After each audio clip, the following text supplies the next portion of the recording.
আসসালামু আলাইকুম। ওয়ালাইকুম আসসালাম। আরে বিহাই মশাই, আপনি বাড়িতে যাবার দিয়ে মাঠে কেন? ওই শরীফুল, নুনার দোকান থেকে নাস্তা লিয়ে গা। হ্যাঁ আব্বা, আমি এখনই যাচ্ছি। চলেন চলেন বিহাই, বাড়ি চলেন। বেটা শরীফুল, কোনো জায়গায় যাওয়ার দরকার নাই। আপনার বাড়িতে আমি টিফিন খাওয়ার লেগে আসিনি। ছাড়েন। আরে বিহাই মশাই, আমার মেয়েকে তো আপনার ছেলে পাইলে নিয়ে যে বিয়ে গেছে, মাত্র 10 দিন হইলো। আরে 10 দিনের ভিতরে আপনি রেগে গেলছেন। আমার মেয়েকে কোনো দোষ টোষ করিয়াছে নাকি? বাচ্চা মেয়ে, বয়স অল্প তো, তাই কোনো ভুল টুল করলে কিছু মনে করেন না, আমাকে এসে বুঝলেন। না না, কোনো ভুল তো আপনার মেয়ে করেনি, ভুল করেছেন আপনি। ভুল?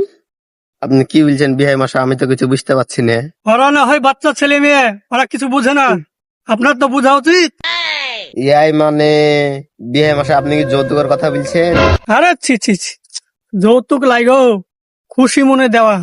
আরে যৌতুক তো গরিব মানুষ লাই। আজ বিয়ে হওয়া 10 দিন হয়ে গেল, আপনি খুশি হয়েছেন না আর কিছু দিচ্ছেন না। বললে আমার বাধ্য হয়ে মাঠে আসছে আপনার কাছে। বিহাই মশাই, আপনি তো জানেন আমার অবস্থা। এই পাটগালা উঠে কুইটে বেচে আর কিছু টাকা ধার দেনা করে আপনার বেটাকে আমি একটা মোটরসাইকেল কিনে দিব, পিলাটানা। কি বললেন? পিলাটিনা? আমার ছেলে পিলাটিনা মোটরসাইকেলে চড়বে? সামান্য মুজাহারের বাটা 15 কেজি ওজন, কালো, না দেখতে ভালো, না কোনো যোগ্যতা আছে, ওই ছেলে যদি বুলেট পায় আর আমার ছেলে পিলাটিনা গাড়ি চড়বে? আচ্ছা বিহাই, আপনি তাহলে বুলেটের কথা বলছেন না? বুলেট কিনে দেওয়ার মতন তো সামর্থ্য আমার কাছে নাই। আর আপনি তো জানেন যে আমার এই 5 কাঠা জমিটা ছাড়া আর কোনো জায়গায় কিছু নাই। মেয়ের সুখের লেগে আমি এই 5 কাঠা জমি বেচে আমি জামাকে বুলেট কিনে দিয়েছি কদিনের ভিতরে। শুধু বুলেট দিলে হবে না, ঘরের আসবাবপত্র, দুবরি সোনার মালা, আর আপনার বিহাইয়ের আবার একটু দই খাইকে শক্ত, তো ওই একটা ফ্রিজ দিয়ে দিতেন। আর একটা শেষ জিনিস, এই 5 লাখ খানি ক্যাশ দিন, আপনার জামাই ব্যবসা বাণিজ্য করে খাবে। লাখ তো বিহাই মেলা কিছু, কিন্তু আপনার অবস্থা দেখে আমি আর কিছু চাইতে পারবো না। এই যে সামান্য জিনিস কটা দিয়েন, না হলে আমাকে আবার জাব্বারি আর বিটির সাথে বিয়ের লেগে এখনো ধরেছে। আপনার ব্যাপার, এখন আপনি কি করবেন? আচ্ছা বিহাই মশাই, একটা কথা, এসব ব্যাপারে তো আপনার ছেলেকে আমি জিজ্ঞাসা করেছি। আপনার ছেলে একটা কথাই বলেছে যে আমার এসব কিছু লাগবে না, আপনার মেয়েটাকে এত বড় করে আমার হাতে তুলে দিয়েছেন, এই অনেক। এর আগে কোনদিন বিয়ে করায়নি তো, সুধন জানে না।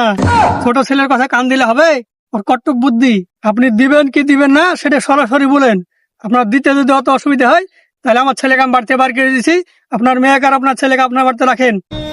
না না বিহাই মশাই, আপনি অত উত্তেজিত হয়েন না, আমি দেখছি কি করা যায়। একটু তাড়াতাড়ি দেখেন, আজ শুক্রবার, সামনের শুক্রবার হইতে হইতে যেন আমার বাড়িতে বুলেট গাড়ি ভটভট করে। আপনার বিয়ে হয় না আর আমি আবার জলঙ্গিতে একটু বেড়াইতে যাবো। কত কিছু কিভাবে দেবো চিন্তা, আমার পথ ফেরছে আর হারামের বাচ্চা জলঙ্গে বেড়াতে যাবে। কি ব্যাপার, মিনমিন করে কি বলছে না?